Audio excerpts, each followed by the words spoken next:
Transformer la lumière en électricité, c'est le sujet qui va occuper les prochaines minutes de cette courte vidéo. Si tu veux en savoir davantage, réfère-toi à la page 235 de ton manuel. Alors, l'énergie solaire, c'est une ressource d'énergie renouvelable. Renouvelable, ça veut tout simplement signifier que jour après jour, cette forme d'énergie sera disponible et on ne croit pas un jour en manquer. Ça fait 5 milliards d'années que le Soleil brille dans notre ciel et il lui reste, semble-t-il, un autre 5 milliards d'années à briller. Donc, on en aurait suffisamment pour justement subvenir à nos besoins. Il s'agit à nous de trouver une manière efficace d'utiliser cette forme d'énergie renouvelable.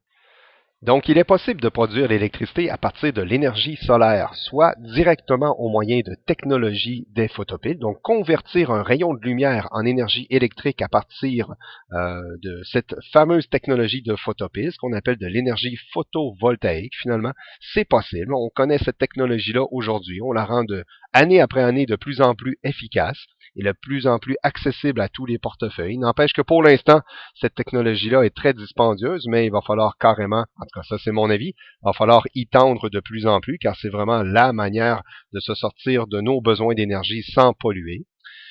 Par la suite, on peut utiliser l'énergie du soleil de façon indirecte. Quand on dit indirect, ça veut dire qu'on va la faire dévier à un seul endroit grâce à des miroirs concentrateurs. Et à cet endroit-ci, l'énergie donc concentrée, ce sera de la très grande chaleur.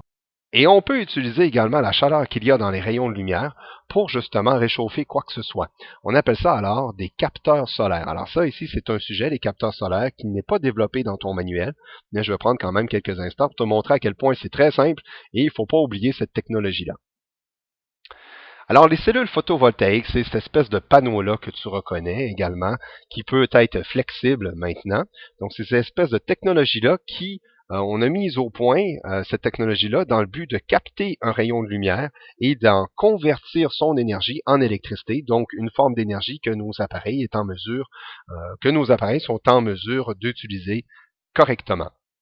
Aujourd'hui, les fameuses cellules photovoltaïques ou les panneaux solaires, comme on s'amuse à dire, on les utilise massivement, entre autres sur nos toitures, des endroits qu'on a très peu accès. Donc, pourquoi pas y inclure des panneaux solaires qui vont prendre ces rayons de lumière-là, les convertir en électricité. Et on sait très bien que l'électricité, la maison en utilise beaucoup, dont entre autres pour réchauffer l'eau.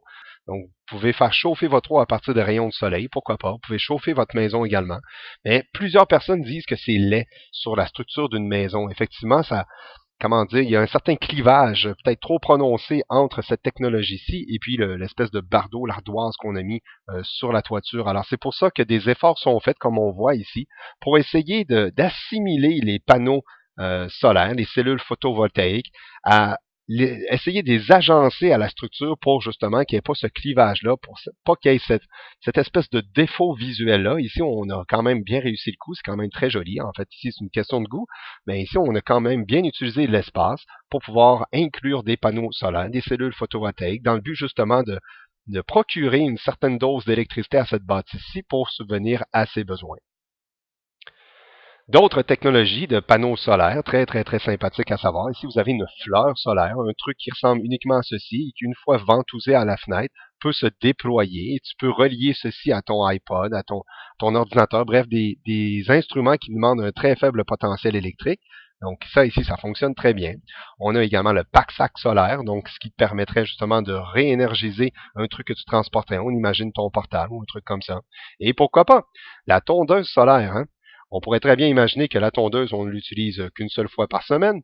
Alors, pourquoi, pendant les 6 jours où on ne l'utilise pas, on ne pourrait pas lui permettre de se réénergiser à partir de l'énergie gratuite provenant du soleil? Très bonne idée, n'est-ce pas? D'autres technologies nous permettent aujourd'hui d'inclure des panneaux solaires à l'intérieur de vitres. Donc, la lumière passe au travers de la vitre et il y en a une certaine quantité qui est captée par ces panneaux solaires-là et qui est envoyée à la machine pour non pas la faire avancer, mais bel et bien la climatiser. Alors, on peut imaginer ici qu'une voiture noire laissée au plein soleil dans un stationnement, c'est une voiture qui devient très chaude à l'intérieur, même très inconfortable. Alors, vous pouvez climatiser l'intérieur de votre voiture grâce à l'énergie provenant du soleil. En hiver, ça peut être complètement l'inverse. Si vous avez une voiture qui est plutôt froide, alors vous pouvez réchauffer l'habitacle de votre voiture grâce à l'énergie solaire qui a été captée et convertie en électricité grâce à cette technologie-ci. Nous venons de voir ce qu'est un panneau solaire. Alors, qu'est-ce qu'un capteur solaire? Ben, c'est ni plus ni moins ce genre d'installation-là qu'on peut mettre encore une fois à un endroit très peu utilisé, c'est-à-dire notre toiture, pour pouvoir réchauffer l'eau, soit de notre chauffe-eau à l'intérieur ou bien sûr de notre piscine comme on voit ici. On peut utiliser exactement le même genre de technologie en camping, hein, c'est-à-dire placé dans une espèce de réceptacle plutôt foncé, une certaine quantité d'eau, on la laisse là pendant quelques heures au soleil, et puis l'eau va tout simplement réchauffer. Alors, c'est exactement le même genre de technologie qui est utilisée dans ces trois images-ci. C'est ce qu'on appelle un capteur solaire. Donc, il n'y a pas de cellules photovoltaïques là-dedans. Il n'y a rien d'autre que de l'eau exposée à la lumière du soleil. Et cette eau-là va capter une partie de cette énergie-là, va réchauffer. Par la suite, ça sera réutilisé soit pour ton chauffe-eau, soit pour ta piscine, ou soit carrément pour prendre une très courte douche, mais essentielle douche lors des moments de camping. La technologie des panneaux solaires est sans cesse améliorée année après année grâce à des projets qui nous permettent d'avoir justement des bolides de plus en plus performants et qui seraient uniquement propulsés par l'énergie du soleil. Alors ici, on a ce type de modèle qui a remporté une de ces courses. Donc, il a fait de très longues distances uniquement propulsé par l'énergie du soleil. On imagine très mal aller faire l'épicerie ou, je ne sais pas, amener sa famille en ski à bord de ce genre de véhicule-là. Mais ce qu'il faut comprendre, c'est que les ingénieurs qui sont à la base de ces espèces de prodiges de panneaux solaires-là, mais par la suite, les panneaux solaires qui ont été améliorés par ce genre de compétition-là entre ingénieurs, ben, c'est des panneaux solaires qui vont bondir dans notre quotidien et c'est nous qui allons en bénéficier par la suite. Donc, il faut encourager ce genre de course-là, il faut financer ce genre de développement-là dans le but justement d'en bénéficier par la suite. C'est un peu le même principe que la Formule 1 où dans la Formule 1, il y a plusieurs technologies qui sont développées et qui par la suite rebondissent dans nos voitures. Les freins ABS en sont un très bon exemple. Ici, vous allez croire que l'image est un peu poussée, c'est un bateau qui est propulsé par l'énergie solaire. Ben, c'est effectivement le cas, mais il n'est pas à 100% propulsé par l'énergie solaire. Mais il y a quand même un bon pourcentage de ces déplacements qui sont justement réalisés grâce uniquement à ces batteries qui sont réénergisées par l'énergie solaire. C'est exactement ce qui se produit également à bord de ce catamaran-là. Ici, vous avez un projet de la NASA qui a justement utilisé ce type d'énergie-là, l'énergie solaire, pour propulser ces quatre moteurs. Alors, si vous avez un avion qui n'est pas habité par un humain, mais bel et bien piloté par une machine, et il y a plusieurs instruments de météorologie à l'intérieur de cet appareil-ci, et on le laisse planer comme ça, jour et nuit, et oui, j'ai bien dit et nuit, grâce à ces panneaux solaires. Donc, pendant toute la journée, il utilise l'énergie du soleil pour propulser ses moteurs, mais en plus, il met en réserve de l'énergie pour justement se propulser pendant la nuit.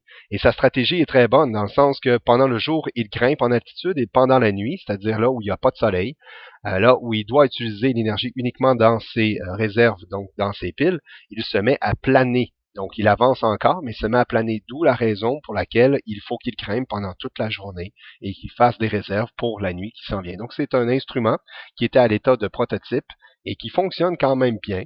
On a entendu très peu parler, mais ça fonctionne très bien et c'est signé par la NASA. De plus en plus, ce type d'image-là, je l'espère, vous allez le voir apparaître dans nos campagnes. Donc, pourquoi ne pas cultiver le soleil comme on pourrait le voir ici pour justement le convertir en électricité, hein, une ressource énergétique très propre, l'énergie solaire. Alors, contrairement à d'autres formes d'énergie, ici, on a zéro émission de gaz à effet de serre. Et vous savez que les gaz à effet de serre sont une très grande préoccupation pour l'avenir de la planète, pour l'avenir de l'humanité. Et en terminant, voici ce qu'a de l'air un concentrateur. Tantôt, on disait que l'énergie solaire, on peut l'utiliser de façon indirecte. Mais si on n'a pas des panneaux solaires, on peut faire dévier l'énergie solaire grâce à de nombreux miroirs ici. Et cette déviation-là, ou plutôt cette réflexion de la lumière, on la fait massivement concentrer à cet endroit-ci. Alors, tu peux imaginer que toute la lumière qui devait initialement se déposer sur cette surface-là, si elle est toute déviée à ce point-ci, alors ce point-ci reçoit toute la lumière d'une très large surface, donc il doit y faire très chaud. À cet endroit-ci, on peut tout simplement faire chauffer quoi que ce soit, un fluide comme de l'eau, et par la suite, à partir de cette chaleur-là, on peut très très bien en extirper de l'électricité, donc la convertir en électricité. Donc voici une autre manière de fabriquer de l'électricité à partir de ce qu'on appelle un miroir concentrateur.